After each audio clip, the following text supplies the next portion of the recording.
Bonjour, ça fonctionne? Oui. Je veux remercier tout d'abord les anciens de cette invitation à prendre la parole ce matin, puis à continuer sur l'étude sur le thème Le plan divin que Michael a commencé la semaine dernière. Et comme on a dit, on m'a annoncé, mon nom est Mathieu, mais ce qu'on n'a pas dit par contre, c'est que j'ai 39 ans. Je vais avoir 40 ans dans juste quelques mois. Et je peux vous dire une chose, c'est que c'est dur à croire, ça passe vite. Puis jeudi dernier, j'avais la chance de revoir des amis du temps de l'université qui sont maintenant missionnaires en Afrique. Puis un autre couple aussi que j'ai connu du temps de l'université qui vont aller en Afrique dans quelques mois. Et on discutait de ces 15 dernières années depuis l'université et comme ça passait vite. Et une des amies disait « Mathieu, tu commences à avoir du blanc ici dans la barbe et dans les cheveux. T'as quel âge? » J'ai dit « J'ai 39. » Puis elle a dit « Ah, 35. Puis toi, t'as quel âge? 35. » Puis moi, j'étais là dans ma tête. J'ai bien dit 39, mais elle a compris 35. Ah ben, c'est correct comme ça. J'ai rien dit. Ah, mais effectivement, ça passe vite. Puis je pensais aux 15 dernières années depuis que j'ai fait mes études ici à l'Université Laval et tout ce qui s'est passé depuis. Puis ça s'est vraiment pas passé comme j'aurais planifié, ça c'est certain. J'ai pas fait tout ce que je pensais faire, ou même qu'est-ce que j'ai fait de ces années, genre qu'est-ce que j'ai pas fait, qu'est-ce que j'aurais à présenter à Dieu, mon Créateur. Je suis rendu vieux. Qu'est-ce que je fais de ma vie? Bref, c'est la crise de quarantaine là, qui s'approche, mais en tout cas, j'espère que d'autres vont me dire que 40 c'est encore jeune. Je propose juste de commencer par un mot de prière avant de plonger dans cette étude ce matin ensemble sur ce thème très intéressant. Merci Seigneur pour la famille Credo, puis pour tous ceux qui sont rassemblés ce matin virtuellement de chez eux, mais réunis de cœur et d'esprit. Et on est dans l'espoir que tu te révèles à nous ce matin, notre Créateur, et que tu ouvres nos cœurs à ta parole. Et que ton amour continue à transformer nos vies. Je te prie de guider mes paroles et que je ne sois pas une distraction à ceux qui vont entendre ta parole, mais que ton message soit clair pour chaque personne, pour chaque besoin. Amen. Alors, il y a quelques semaines, on m'a contacté par courriel pour m'indiquer le thème du mois d'août qui est le plan divin. Et j'étais à ce moment-là chez ma belle-mère. Ma belle-mère habite une petite maison juchée dans le haut des montagnes, de l'autre versant d'une piste de ski populaire, d'où on a une splendide vue sur le canton de l'Est. On voit des routes sinueuses où il y a des compétitions de vélo, de routes, de montagnes, une région montagneuse parsemée de vignobles et de petits villages magnifiques. J'étais assis dans la salle à manger, avec une vision panoramique sur ces montagnes, en congé pour une belle longue fin de semaine, et je lisais donc ce courriel sur le thème, et ma première pensée, en pensant au plan divin, et en regardant par la fenêtre de chez ma belle-mère, dans la montagne, où on voit des petites maisons ici et là au loin, des petites maisons habitées de vie humaine qui, je m'imaginais un jour, vont s'éteindre, de chair qui retourneront à la terre et d'âmes qui disparaîtront. Je méditais alors au plan divin et je regardais une autre maison là-bas, au loin, et je m'imaginais qu'elle était habitée par un croyant et qu'un jour, l'âme de ce croyant monte vers son Créateur. Je regarde encore par la fenêtre et je voyais toutes ces maisons dispersées au loin. Une, peut-être deux ou trois de ces maisons sont habitées d'âmes qui vont rejoindre son Créateur. Et je me dis, n'est-ce pas là le plan divin, de réunir les créatures avec les créateurs? Dans la prière avant de souffrir et mourir, on lit dans Jean 17, 24 les paroles de Jésus à son Père. Jean 17, 24, Jésus prie « Père, mon désir est que ceux que tu m'as donnés soient avec moi là où je serai, et qu'ils contemplent ma gloire, celle que tu m'as donnée, parce que tu m'as aimé avant la création du monde. Je t'ai fait connaître à eux, et je continuerai à te faire connaître, pour que l'amour que tu m'as témoigné soit en eux, et que je sois moi-même en eux. » Et on lit aussi l'explication de Paul dans Colossiens 1, verset 20. Il a voulu par Christ tout réconcilier avec lui-même, aussi bien ce qui est sur la terre que ce qui est dans le ciel, en faisant la paix à travers lui, par son sang versé sur la croix. Paul parle encore de ce plan divin prévu depuis toute éternité dans Éphésiens 3, verset 8. Éphésiens 3, 8. Oui, c'est à moi, le plus petit de tous les membres du peuple saint, que Dieu a fait cette grâce, d'annoncer aux non-juifs les richesses insondables de Christ, et de mettre en pleine lumière pour tout homme la façon dont Dieu mène ce plan à sa complète réalisation. Ce plan, le Dieu qui a créé toutes choses l'avait tenu caché en lui-même de toute éternité. Par cette mise en lumière, les autorités et les puissances dans le monde céleste peuvent connaître, par le moyen de l'Église, les aspects infiniment variés de sa sagesse. Cela s'accomplit conformément à ce qui a été fixé de toute éternité et qui s'est réalisé par le Seigneur Jésus-Christ. Jésus-Christ notre Seigneur. Puis voici le plan au verset 12. Étant unis à lui, nous avons, par la foi en lui, la liberté de nous approcher de Dieu, d'être réunis avec notre Créateur. Et quand je regardais par la fenêtre chez ma grand-mère, chez ma belle-mère, perdue dans les montagnes des cantons de l'Est, je me demandais comment on peut matérialiser ce plan divin. Il n'y a personne, aucun scientifique, rien d'humain qui peut réaliser ce plan de réunir l'humain avec son Créateur, d'amener le mortel vers l'immortel. Et en réalisant cela, je pense à mes questions du début, là, quand je disais ces 15 dernières années, comment je suis arrivé ici, je me regarde, qu'est-ce que j'ai fait, je n'ai pas fait, je. C'est là qu'on réalise que le plan divin, avec toute notre bonne volonté, les bonnes intentions, que le plan divin ne peut se réaliser par moi-même, par les je. Puis je m'imaginais encore les âmes montées de cette petite maison dans les montagnes. Il n'y a aucun homme qui peut faire en sorte que cela se produise. Aucun livre, aucune religion, aucune règle à suivre. Même utiliser la science pour bâtir une fusée, une capsule spatiale. Non, rien qu'on peut faire pour réaliser le plan divin de réunir la création avec le Créateur. Et c'est pour ça qu'on dit que c'est un plan divin et pas un plan humain.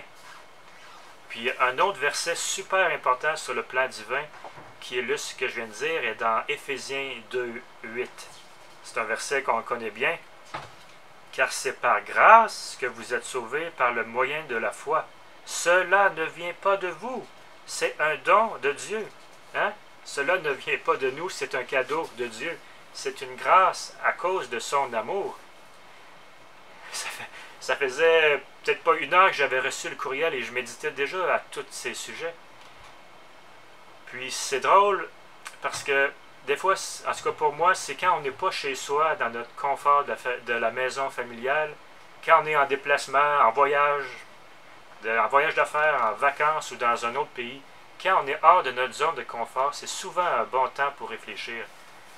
Puis je vous invite ce matin, si vous écoutez en voyage à quelque part, prenez l'occasion de réfléchir, de méditer à ces sujets, à ce plan divin. Alors j'étais encore dans la salle à manger et je regardais par la fenêtre et je méditais sur la venue de Dieu sur terre en Jésus. Et je m'imaginais sa venue comme si une météore était tombée du ciel et à son impact sur la terre, une onde de choc qui faisait le tour de la terre. Et je me disais, ouais, c'est un peu comme ça que ça s'est passé il y a 2000 ans, quand Emmanuel, Dieu avec nous, est venu sur terre. Et depuis sa venue, son impact se fait sentir tout autour de la terre. Et si cet impact se fait sentir dans ma vie, dans vos vies, si son impact fait vibrer notre cœur, si l'Esprit de Dieu nous habite maintenant, que Dieu a fait de nous un de ses enfants précieux. Et quand je regarde par la fenêtre, je m'imagine une de ses âmes dans une petite maisonnée, dans les montagnes, dont l'âme ira rejoindre son Créateur. Tout ça, c'est le plan divin.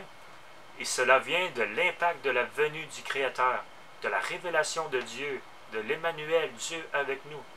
Ce n'est pas le fruit d'aucune fabrication humaine. Et maintenant, je me regarde ici. Comment suis-je arrivé ici? Qu'est-ce que j'ai fait ces 15 dernières années? Où est parti tout ce temps? Qu'est-ce que j'ai à présenter à Dieu? Et je réalise ceci, mes amis. Quelle fabrication ai-je produit ou ai-je à produire pour accomplir le plan divin? Et je réalise que rien de ce que je peux faire ne me permettra d'aller ou non dans les airs à la rencontre du Créateur. Je ne peux pas me créer une capsule spatiale pour que mon âme aille rejoindre Dieu. Dieu est venu sur la terre et il a accompli ce qui devait être fait. Il l'a matérialisé pour ouvrir le chemin vers le Créateur. C'est lui qui l'a accompli. Hein, Jean 19:30, tout est accompli. C'est Jésus qui a travaillé et moi, je dois recevoir cela par la foi. Je dois accepter le cadeau et mettre mon espérance en son salut, qu'à ma mort, mon âme montera vers mon Créateur et sera acceptée. Et ce n'est pas une blague, mais à ce moment-là, chez ma belle-mère, j'étais rendu dans ma lecture personnelle à la deuxième épître de Paul à Timothée. Et voici un verset vraiment riche, vraiment encourageant sur le plan divin et la grâce de Dieu. C'est dans 2 Timothée 1, verset 9. C'est lui qui nous a sauvés et nous a appelés à mener une vie sainte. Et s'il l'a fait, ce n'est pas à cause de ce que nous avons fait, mais bien parce qu'il en avait librement décidé ainsi à cause de sa grâce. Cette grâce, il nous l'a donnée de toute éternité en Jésus-Christ. Au verset 10, et maintenant elle a été révélée par la venue de notre Sauveur Jésus-Christ. Il a brisé la puissance de la mort et par l'Évangile a fait resplendir la lumière de la vie et de l'immortalité. Puis un autre verset qui me réconforte, que j'aime bien, sur la partie travaillée par Dieu dans le plan divin et sur notre espérance, c'est dans 2 Corinthiens au chapitre 4, verset 14.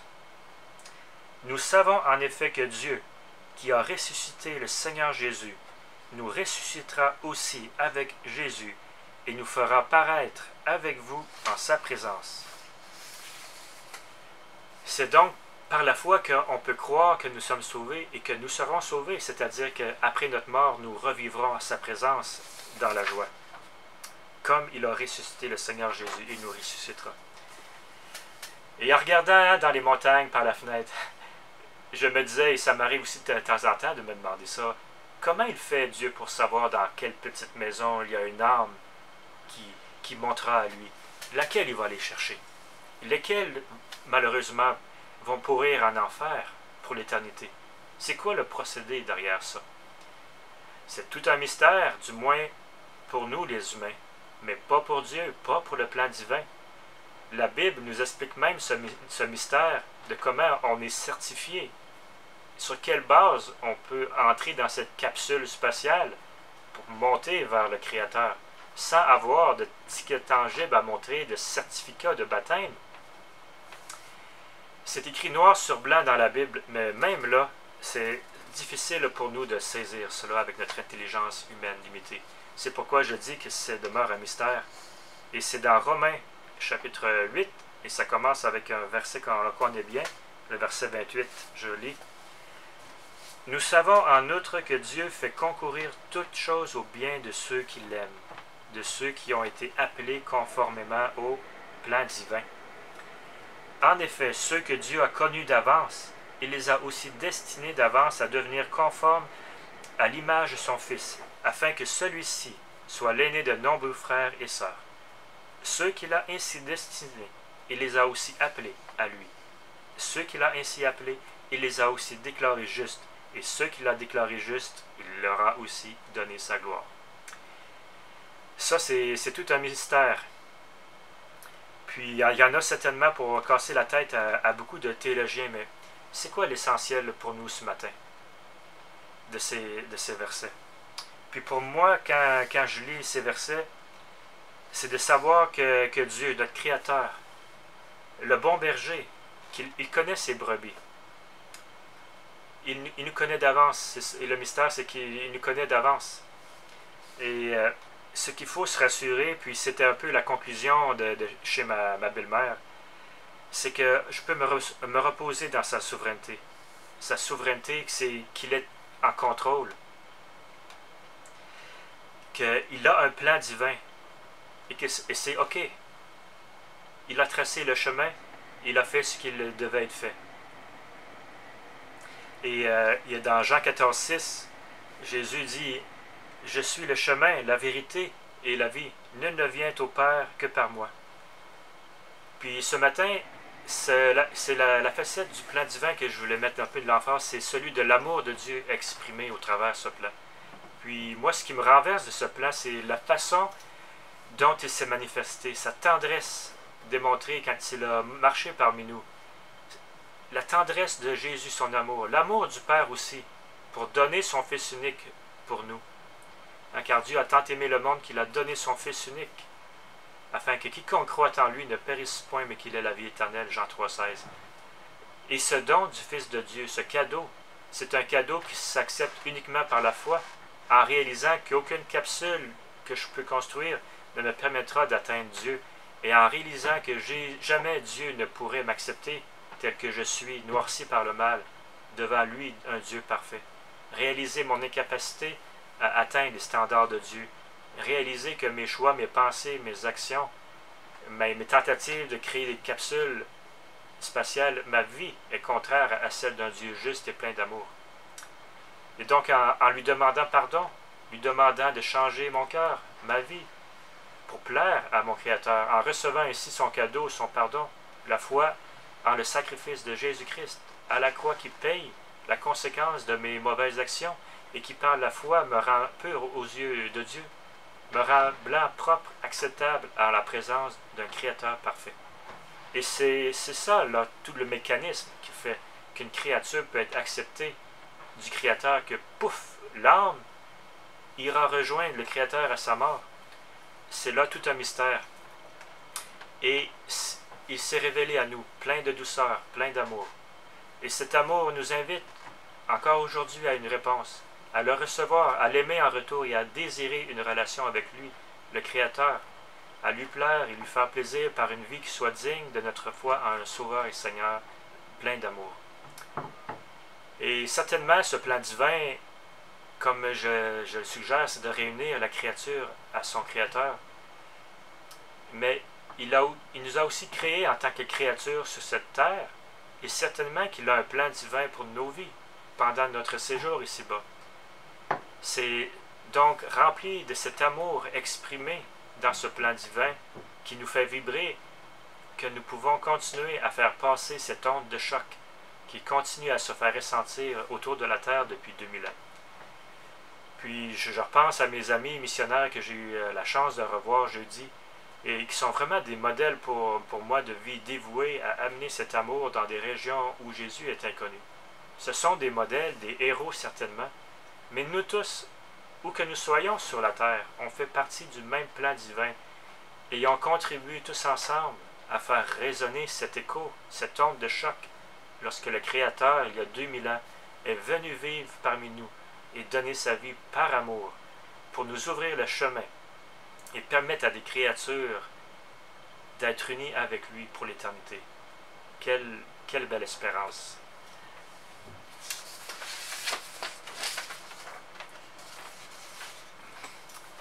Je vais terminer par un mot de prière. Merci Seigneur Jésus pour cette espérance, pour l'amour que tu as démontré en venant ici il y a 2000 ans. Puis oui, reviens bientôt Seigneur Jésus. Et nous avons espoir en ton salut, que tu nous as sauvés, qu'à notre mort ou à ton retour, nous monterons à ta rencontre.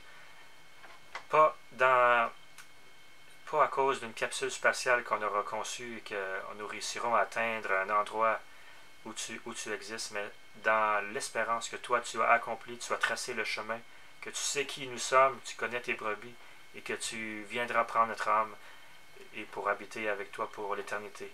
Je te prie pour ceux qui n'ont pas cette espérance, de te révéler à eux, de leur montrer que la folie de se créer, de se bâtir des capsules, mais de mettre notre foi en toi qui a tout accompli, Seigneur Jésus. Reçois notre amour en retour aussi, et que nous puissions répandre aussi l'amour que tu as mis en nous comme un écho, comme l'écho de ta venue il y a 2000 ans. Amen. Alors, je vous remercie de votre attention. Je vous souhaite une très belle semaine à tous. Bon dimanche à chacun de vous. Merci.